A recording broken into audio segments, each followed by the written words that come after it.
एक छोटे गांव में रामू नाम का एक किसान रहता था। वो बहुत मेहनती था और हमेशा उम्मीद से भरा रहता था। उसकी एक छोटी सी जमीन थी जिस पर वो खेती करता था और उसी से अपने परिवार का पालन पोषण करता था। उसके सपने बड़े थे और उसे विश्वास था कि मेहनत से वो एक बेहतर जीवन पा सकता है। हर साल की तरह रामू ने इस साल भी सही समय पर धान बो दिया। उसे अपनी मेहनत पर भरोसा था और वो अच्छी फसल की उम्मीद कर रहा था। उसने पूरे लगन से अपने खेत की देखभाल की और प्रार्थना की कि बारिश समय पर हो ताकि उसकी मेहनत सफल हो सके। कुछ दिनों बाद रामू के खेतों में हरी भरी फसल लहलहाने लगी। ये देखकर उसे बहुत खुशी हुई क्योंकि उसकी मेहनत का फल अब दिखाई दे रहा था। फसल को देखकर उसकी उम्मीदें और भी बढ़ गईं कि इस साल अच्छी पैदावार होगी और उसका परिवार खुशहाल रहेगा। रामू जानता था कि अब फसल को खाद की जरूरत है, नहीं तो फसल सूख सकती है। उसके पास खाद खरीदने के पैसे नहीं थे और वो इस मुश्किल में पड़ गया कि अपनी फसल को कैसे बचाए। उसे चिंता थी कि अगर फसल खराब हो गई तो वो अपने परिवार का पेट कैसे भरेगा। गांव के सभी किसान खाद की तलाश में परेशान थे। किसी को भी खाद आसानी से नहीं मिल रही थी।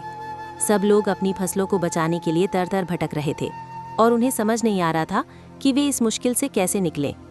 ये स्थिति सबके लिए एक बड़ी चुनौती थी। स्थिति बहुत खराब थी।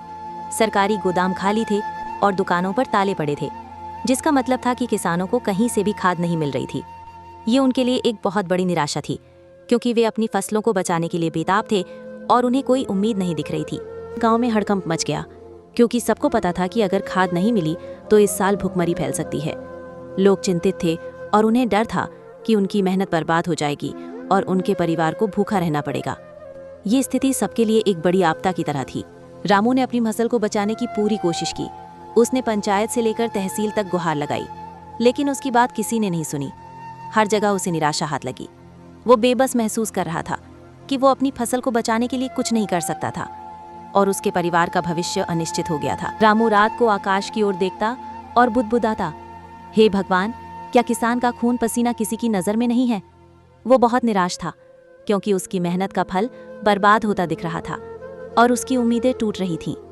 उसे लग रहा था कि उसकी मेहनत का कोई मूल्य नहीं है और कोई उसकी मदद नहीं कर रहा था। गांव के लोग अब एकजुट होने लगे क्योंकि वे सब एक जैसी मुश्किल का सामना कर रहे थे। उन्होंने तय किया कि वे सब मिलकर आवाज उठाएंगे ताकि उनकी बात सुनी जाए। उन्हें लगा कि एकजुट होकर वे सरकार पर दबाव डाल सकते हैं ताकि उन्हें खाद मिल सके और उनकी फसलें बच सकें। ये उनके लिए एक नई उम्मीद थी। किसान सिर्फ खेत नहीं सींचता, बल्कि वो पूरे देश का पेट भरता है। उनकी मेहनत से ही हम सबको खाना मिलता है। इसलिए उनकी मेहनत का सम्मान करना और उनकी मदद करना हमारी जिम्मेदारी है। अगर किसान मुश्किल में होगा तो पूरा देश मुश्किल में पड़ जाएगा।